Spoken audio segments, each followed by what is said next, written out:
Praise the lord. పునరుద్ధానుడైన యేసుక్రీస్తు నామములో మీ అందరికీ నా శుభాభివందనాలు. బాగున్నారా?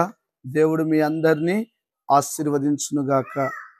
అనుదిన వాత్సల్యత అను నేటి వాక్య ధ్యానాన్ని ఈ పూట ధ్యానించుకుందాం రండి. పరిశుద్ధ బైబిల్ గ్రంథములో 128వ సంకీర్తన 5వ వాక్యాన్ని చదవగా విందాం. వీలైతే బైబిల్ తెరిచి గమనించండి. సియోనులో నుండి యెహోవా నిన్ను ఆశీర్వదించును. ఆమెన్. దేవుని బిడ్లారా, దైవ జనాంగమా, పరిశుద్ధ ప్రజలారా, ఈ చదవబడిన వాక్య భాగంలో సియోనులో నివాసం చేస్తున్న మన దేవుడు అక్కడ నుండి ఈ భూమి మీద బ్రతుకుతున్న నీ కుటుంబాన్ని ఆశీర్వదిస్తాను అని వాగ్దానం చేస్తున్నాడు. నిజమే, దేవుడు ప్రతి కుటుంబాన్ని, ప్రతి వ్యక్తిని ఆశీర్వదించాలని ఆరాటపడుతున్నాడు, ఇష్టపడుతున్నాడు. అందుకని ఏదెను తోటలో సమస్తమును చేసి దీవించాడు. ఒక కుటుంబము ఆశీర్వదించబడాలంటే, ఒక కుటుంబ వ్యవస్థ దీవెనకరంగా ఉండాలంటే ఏం చేయాలో ఈ పూట నా దేవుడు మనందరితో మాట్లాడును గాక. ఆమెన్.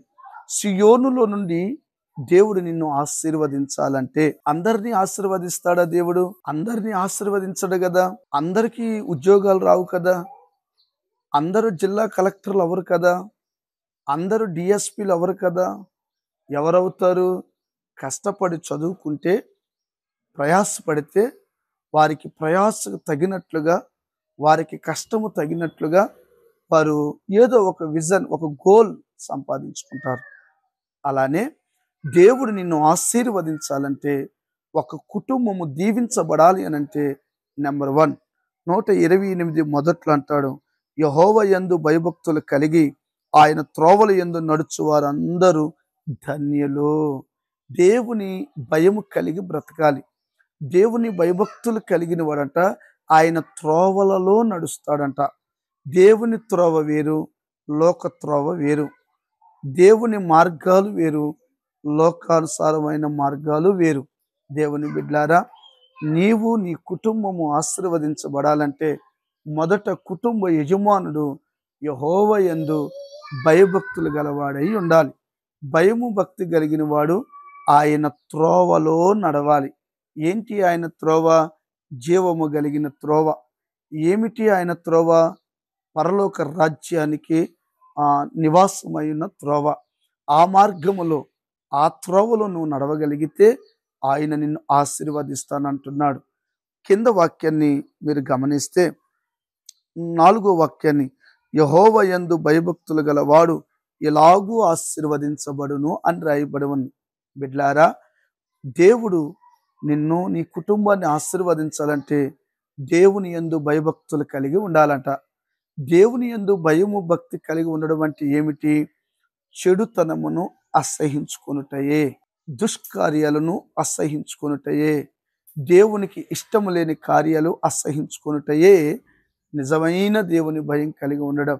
చాలామంది భయం అనగానే పిల్లిని చూస్తే భయపడతారు, కుక్కను చూస్తే భయపడతారు, రకరకాల వాటిని చూసినప్పుడు కలవరపడతారు. ఆ భయాల గురించి కాదు ప్రభు మాట్లాడుతుంది. ఈ దుష్కార్యం నేను చేయకూడదు, దేవుడు నన్ను చూస్తున్నాడు అనే భయం కలిగి ఉండాలి. భక్తి అంటే నువ్వు మందిరంలో ఎలాగున్నావు, ఇంటిలో ఎలాగున్నావు, వీధిలో ఎలాగున్నావు, అన్ని చోట్ల నీకు కలిగిన ఆ దేవునికి తగినట్లుగా ఆ భక్తి, ఆ ప్రార్థన, ఆ విశ్వాసం ఎన్నడూ తప్పిపోకూడదు. ఆ భక్తిని నువ్వేం చేయాలంటే కాపాడుకుందువుగాక. దేవుని బిడ్లారా, ఈ పూట నా దేవుడు నీతో మాట్లాడుతున్నాడు. సియోనుల నుండి యెహోవా నిన్ను ఆశీర్వదించాలంటే దేవుని భయభక్తులు కలిగి ఉండాలి. అప్పుడంట నీ నీ నిశ్చయముగా నీ కష్టార్జితాన్ని అనుభవించేదవు. ఈ రోజున ఎన్నెన్నో కుటుంబాలు కష్టాన్ని అనుభవించలేకపోతున్నారు. కష్టానికి ప్రతిగా నష్టపోతున్నారు. ఎక్కడికి వెళ్ళిన అవమానాలు, ఎక్కడికి వెళ్ళిన నిందలు తప్ప కుటుంబంలో ఆనందం లేదుగా. భార్య భర్తల మధ్య, పిల్లల మధ్యలో సంతోషము, సౌభాగ్యం లేకుండా బాధపడుతున్నారు. నీ కష్టార్జితం ఆశీర్వదించబడాలంటే దేవుని యందు భయభక్తులు కలిగి ఉంటే నీ చేతుల కష్టార్జితాన్ని నువ్వు అనుభవించేటట్లుగా యేసయ్య చేస్తాడు. చాలా మంది జీతం రాగానే ఎక్కడ కనబడతారు?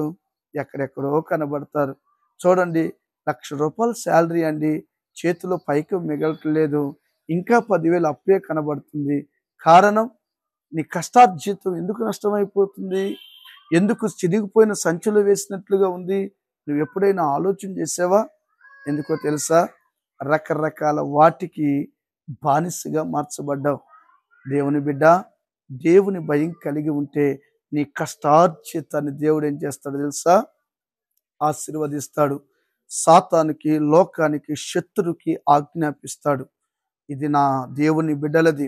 ఈ స్వాస్థ్యాన్ని పాడు చేయొద్దు, ఈ డబ్బుని పాడు చేయొద్దు అని ప్రభు వాటిని గద్దిస్తాడు. మూడవదిగా మీరు చదివితే, నీ లోగిట నీ భార్య ఫలించడి ద్రాక్ష వల్లె వలె ఉంటుంది. నీ కుటుంబం ఎలాగుంటుందో తెలుసా?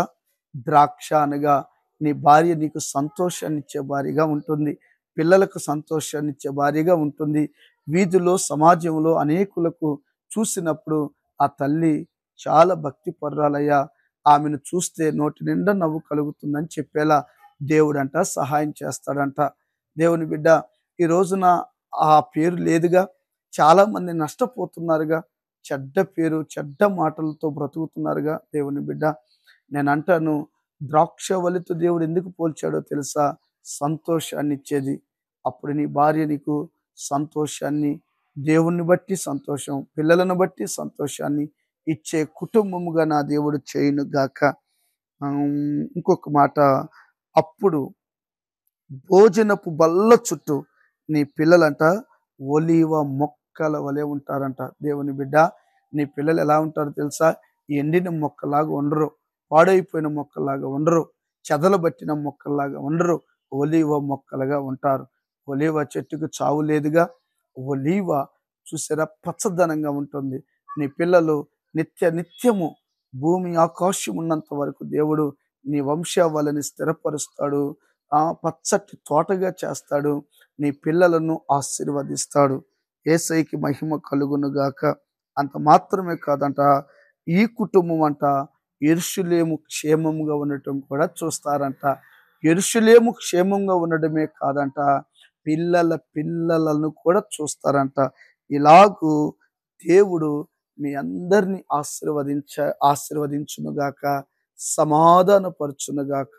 సియోనులో నుండి దేవుడు నిన్ను ఆశీర్వదించాలంటే యెహోవా యందు భయభక్తులు కలిగి ఉండి త్రోవలను అనుసరిస్తే ఒక కుటుంబ వ్యవస్థ దీవెనకరంగా ఉంటుంది.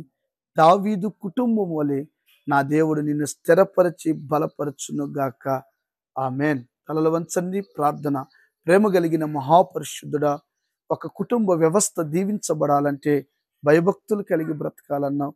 ఈ రోజున భయం లేక బ్రతుకుతున్న వారిని నీ వాక్కుతో మరొకసారి సరిచేసి నీ ఆశీర్వాదాలకు పాత్రులుగా చేసి అక్కడికి సిద్ధపరచమని యేసు నామాన్ని అడిగి పొందియున్నాము తండ్రి. ఆమేన్. Thank you. God bless you. ప్రభు మీ అందరినీ దీవించునుగాక. ఆమేన్.